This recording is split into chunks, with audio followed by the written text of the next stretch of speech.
I believe I am not the first, nor will I be the last human to be captivated by creation myths. The more I read them, the more their interconnectedness reveals itself, as if they are echoes of humanity's collective subconscious, slowly evolving alongside our social and historical progress.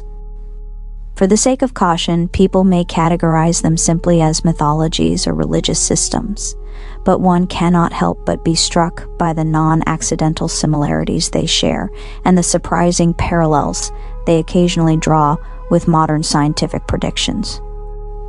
To truly approach these stories, I feel like maybe it's better to first establish a systematic historical framework of various creation myths. Then I can later delve into the intricate details that pique the curiosity. First came the oldest foundations, order from water and chaos.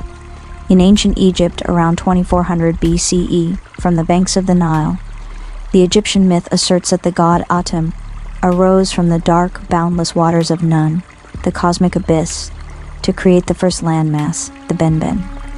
Their core concept is self-generation and bringing order, Ma'at, out of watery chaos. Then Mesopotamia, Babylon, by the 18th century BCE, the Enuma Elish in Babylon tells of a violent origin.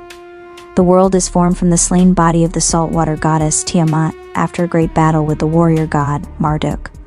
Here, creation is born not peacefully, but from divine conflict and fragmentation. Now classical and axial age developments, the rise of dualism in philosophy. Moving from violent chaos, we encounter powerful narratives that emphasize a great divide, whether of good versus evil, philosophical deep thought, or divine decree.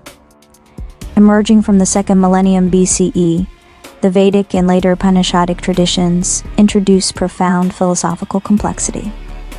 Key concepts include the cosmic egg, Hiranyagarbha, floating in the void, or the creation by the self-sacrifice of Purusha.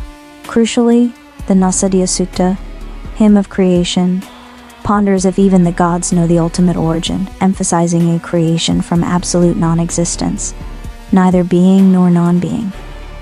And Zoroastrianism, emerging perhaps as early as 1000 BCE, this tradition established a radical form of dualism. The world was created by Ahura Mazda, the wise lord, but it is constantly opposed by Angra Mainyu, the destructive spirit. The core principle here is ethical dualism, creation as a battleground between absolute good and evil. In ancient Greece, around 700 BCE, Hesiod's theogony begins with chaos, a yawning void, followed by the earth, Gaia, and sky, Uranus. The focus is on a succession of divine generations where the old order is overthrown to establish the new. Then the Hebrew Christian Genesis, though compiled later, the core narrative dates back to the first millennium BCE. The world is created in 6 days by a single, all-powerful deity, Jehovah or God, through divine decree, the power of the Word. This places emphasis on intentional, conscious, and solitary design. Meanwhile, distinct narratives developed far from the Mediterranean and Fertile Crescent, highlighting different priorities: nature and self-sacrifice. Mesoamerica, Maya, the Popol Vuh from the Maya civilization documented around the 16th century CE, reflects much older traditions.